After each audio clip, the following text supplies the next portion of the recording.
Students, this is Reena from A. Javier's International School, Chika. How are you, students?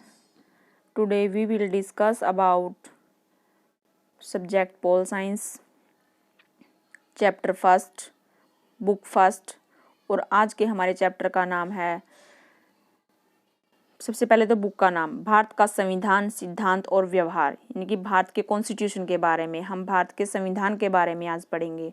और आज का जो हमारा चैप्टर है वो है संविधान क्यों और कैसे, यानी कि संविधान को कैसे बनाया गया, संविधान हमारे लिए क्यों जरूरी है, संविधान में ऐसी कौन सी बातें हैं जो हमारे लिए जरूरी हैं। ठीक है, आज का हमारा जो चैप्टर है वो क्या है, संविधान क्यों और कैसे। ठीक है, यानी कि सबसे पहले तो हमें पता होना चाहिए कि संविधान किसे कहते हैं, संविधान हमारे समाज को क्या देता है, समाज में शक्ति का बंटवारा कैसे करता है और भारत का संविधान कैसे बना। इन सारी बातों के बारे में जब हमें पता होगा तभी जाके हम संविधान की गहराइयों तक पहुंच पाएंगे। संविधान किसे कहते हैं? संविधान एक ऐसी नीति और नियमों का लेखा जोखा है जो हमारे समाज के अंदर, हमारे परिवार, एक समाज हमारा एक परिवार के समान है, जिसके अंदर उन सारे नीति नियमों को लागू किया जाता है। वो सारे नीति नियम हमारे समाज के अंदर लागू होते हैं बिना किसी रोक टोक के, बिना किसी भेदभाव के, सभी मनुष्यों को एक समान समझा जाता है। तो संविधान बिना संविधान के किसी भी समाज की कल्पना भी नहीं की जा सकती। अगर संविधान ना हो तो कोई भी राज्य नहीं होगा, वहाँ पे अराजकता का शासन होगा, अहिंसा का शासन होगा, जो किसी भी लोकतंत्र के लिए सही नहीं होता। तो हमें सबसे पहले जरूरी पढ़ने वाली जो बात है वो क्या है, हमें संविधान की आवश्यकता क्यों है, हमें संविधान क्यों जरूरी है, हमें संविधान की क्या आवश्यकता है, हमारे लिए संविधान की इम्पोर्टेंस क्या है, संविधान क्या है, इसके कार्य क्या हैं, समाज के लिए इसकी क्या भूमिका है, हमारे दैनिक जीवन में से संविधान का क्या संबंध है। इन सभी प्रश्नों के उत्तर उतने कठिन नहीं जितना आप सोच रहे हो। सबसे पहले तो क्या है, संविधान तालमेल बढ़ाता है। तालमेल कैसे बढ़ाता है? मान लीजिए कि आप एक ऐसे समूह के अंदर रह रहे हैं जहाँ पे विभिन्न धर्मों के लोग रहते हैं, विभिन्न समाज के लोग रहते हैं, जिनकी अलग अलग निष्ठाएं हैं, उनके अलग अलग व्यवसाय हैं, उनकी भिन्न भिन्न योग्यताएं हैं, अलग अलग शौक हैं, किसी को सिनेमा जाने का शौक है, किसी को किताबें पढ़ने का शौक है। उनमें से कुछ धनी हैं तो कुछ गरीब है, और कुछ बूढ़े हैं तो कुछ जवान भी हैं। कल्पना करें कि आप ऐसे सदस्यों के समूह के ही एक मेंबर हो और वहाँ पे आपको कुछ ऐसे वाद विवाद से लेकर कुछ ऐसे भी पहलुओं पे वाद विवाद किया जाता है जिसमें जैसे कि किसी व्यक्ति को कितनी संपत्ति रखनी चाहिए, कितनी इजाज़त होनी चाहिए, क्या सभी बच्चों को स्कूल में भेजना अनिवार्य है, क्या ये बातें हमें सभी जो फैसले हैं वो हमें सरकार के ऊपर छोड़ने चाहिए, फिर पेरेंट्स के ऊपर छोड़ देनी चाहिए। यानी कि ऐसी बहुत सारी बातें होती हैं। जब हम किसी समूह के अंदर शामिल हो जाते हैं, वहाँ पे अलग अलग विचारधारा के लोग होते हैं, अलग अलग सोच के लोग होते हैं, अलग अलग अपने व्यूज़ रखते हैं। तो हमें अगर कोई एक फैसला करना होता है तो उसके लिए हम क्या करते हैं, तो हम समाज के अंदर कुछ ऐसे नीति और नियमों का जो कायदा हमारे लिए बनाया गया है, उन सारे नीति नियमों को ध्यान में रख के जब हम अपने निर्णय लेते हैं, ताकि कोई भी जो सदस्य है वो अपने आप को असुरक्षित महसूस ना करे, कोई भी जो व्यक्ति ये महसूस ना करे कि हाँ हमारे साथ अन्याय हो रहा है, सबके हित को ध्यान में रखते हुए फैसला लिया जाए। तो हमारे जो संविधान का सबसे पहला जो काम है वो क्या है कि बुनियादी नियमों का एक ऐसा समूह उपलब्ध कराए जिसमें समाज के सदस्यों में एक न्यूनतम और समन्वय फैसला जो वो विश्वास बना सके। यानी कि हमारा जो संविधान है वो हमारे समाज के लिए एक ऐसे समाज के अंदर ऐसे तालमेल बनाए रखने के लिए ऐसे नीति नियमों का और कानून बनाता है जिससे कि पूरा जो समाज है उसके अंदर तालमेल बना रहे, कोई भी अपने आप को छोटा या बड़ा महसूस ना करे, सबको अपने निर्णय लेने का, अपने अधिकारों का स्पष्ट रूप से हर कोई प्रयोग कर सके। यानी उसके बाद है निर्णय लेने की शक्ति।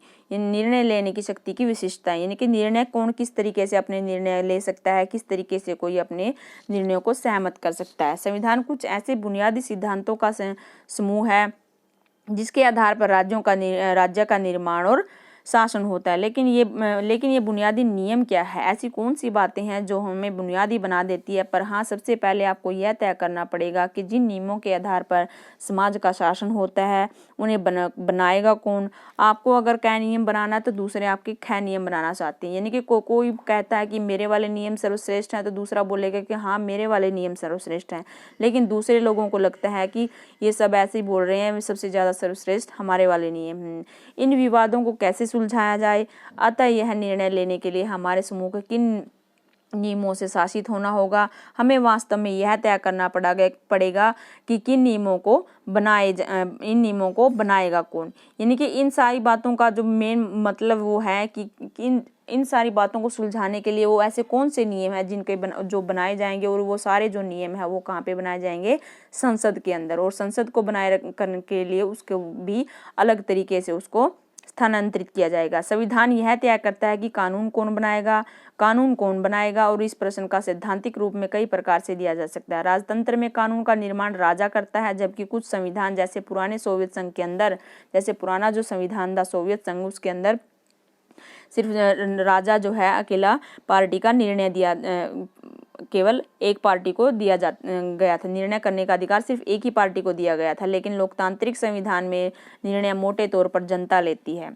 हमारा जो लोकतांत्रिक जो संविधान है उसके अंदर जो निर्णय है वो जनता लेती है। लेकिन यह विषय इतना ही सरल नहीं है। यह मान लिया जाता है कि जनता, यदि कोई कानून बनाने के लिए सभी लोग सहमत होने चाहिए तो प्राचीन यूनानी पद्धति के अनुसार क्या प्रत्येक मुद्दों पर सभी लोगों को वोट देने चाहिए, या लोगों के द्वारा निर्वाचित प्रतिनिधियों के द्वारा अपनी राय व्यक्त करनी चाहिए?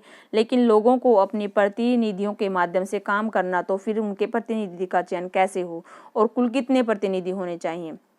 उदाहरण के लिए भारतीय संविधान में यह स्पष्ट किया गया कि अधिकार कानून संसद बनाएगी, और इस संसद का गठन भी एक विशेष प्रकार से किया जाएगा। यानी कि हमारा जो संविधान है उसके अंदर ये बातें तय की गई हैं कि नीति, नियम और कानून जो है वो संसद के द्वारा बनाए जाएंगे, और संसद को भी एक विशेष प्रकार से संगठित किया जाए, उसके लिए भी अलग से नियम बनाए जाएंगे।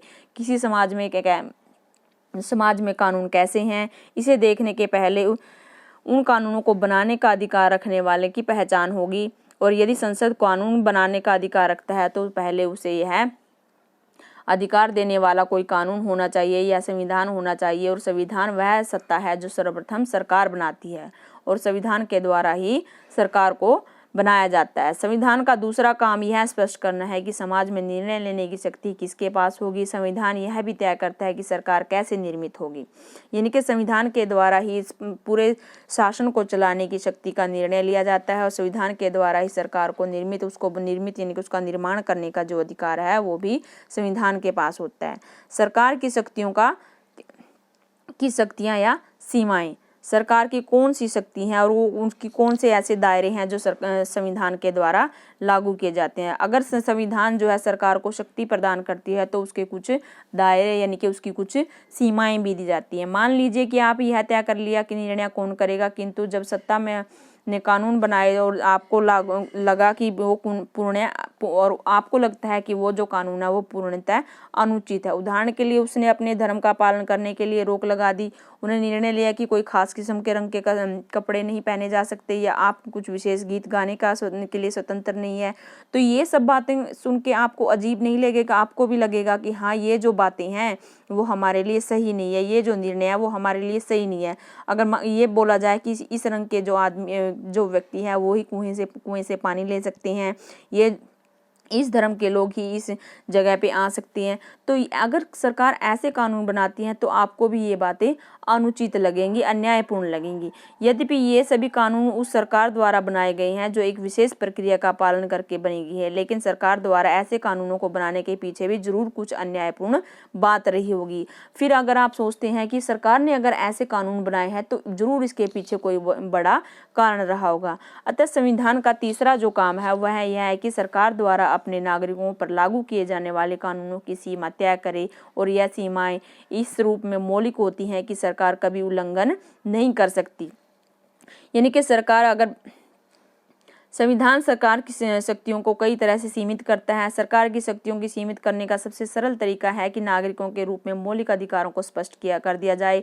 कोई भी जो सरकार है कभी भी उल्लंघन ना करे, इन अधिकारों का वास्तविक स्वतंत्र और व्याख्याएं भिन्न भिन्न संविधानों में बदलती रहती है, लेकिन अधिकतर संविधानों में कुछ विशेष मौलिक अधिकार सदैव पाए जाते हैं। नागरिकों को मनमाने ढंग से बिना किसी कारण के गिरफ्तार करने के विरुद्ध सुरक्षा प्राप्त है। यह सरकार की शक्तियों के ऊपर एक मूलभूत सीमा है, यानी कि सरकार भी अपने मनमाने ढंग से किसी भी के ऊपर किसी भी व्यक्ति को गिरफ्तार नहीं कर सकती, उसके ऊपर अपनी मर्जी नहीं थोप सकती। यानी कि हमें जो मौलिक अधिकार दिए हुए हैं, हम अपने मौलिक अधिकारों का स्वतंत्र रूप से प्रयोग कर सकते हैं, उनका मिसयूज ना करते हुए उनको हम अपने हित के लिए यूज कर सकते हैं।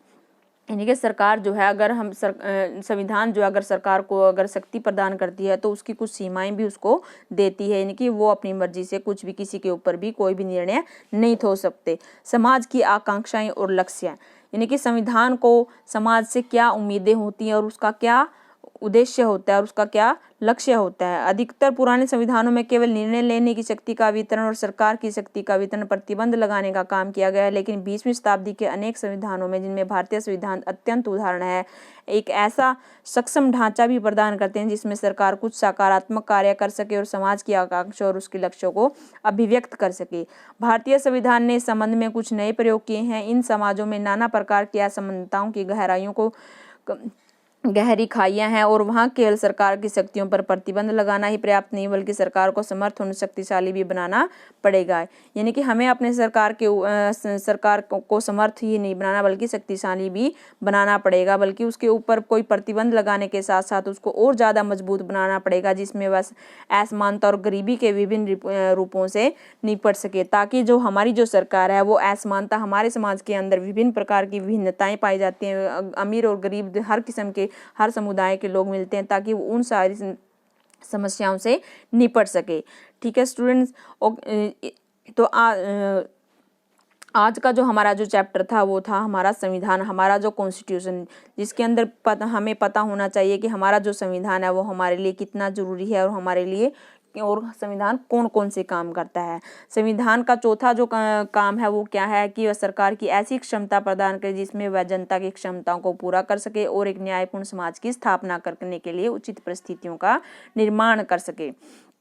संविधान का जो चौथा काम क्या है कि सरकार एक ऐसी क्षमता, एक ऐसी शक्ति को प्रदान कर सके कि जिससे जो जनता को जो उम्मीदें होती हैं हमारे संविधान से कि हाँ, संविधान के द्वारा हमारे साथ कुछ भी अनुचित नहीं किया जाएगा, सभी के साथ एक समान व्यवहार किया जाएगा, हमें न्यायपूर्ण निर्णय मिलेंगे और हमारे साथ सब कुछ अच्छा होगा। तो ऐसी कुछ उम्मीदें, ऐसी कुछ आकांक्षाएं, कुछ ऐसे लक्ष्य होते हैं जो समाज के द्वारा की जो इच्छाएं होती हैं उनको पूरा करने के लिए संविधान हमेशा अपने ऐसे नीति नियमों का निर्माण करता है। राष्ट्र की बुनियादी पहचान, सबसे जरूरी बात वो क्या है कि राष्ट्र की बुनियादी पहचान की, एक अच्छे राष्ट्र की बुनियादी पहचान किस तरीके से होती है।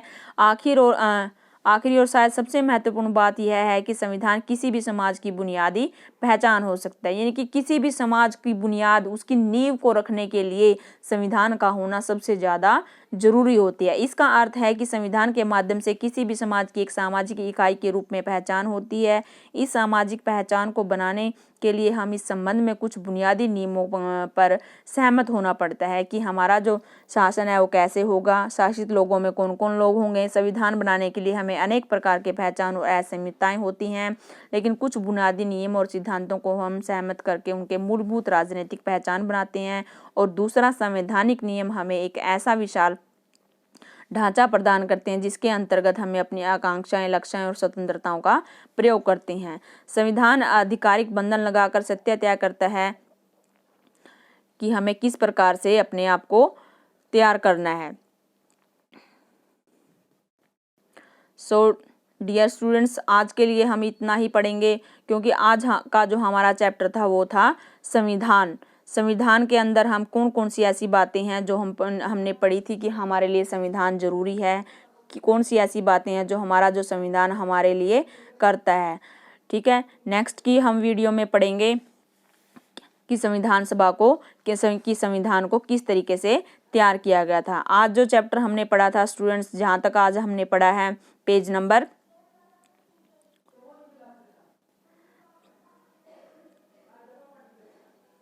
10 तक, ओके।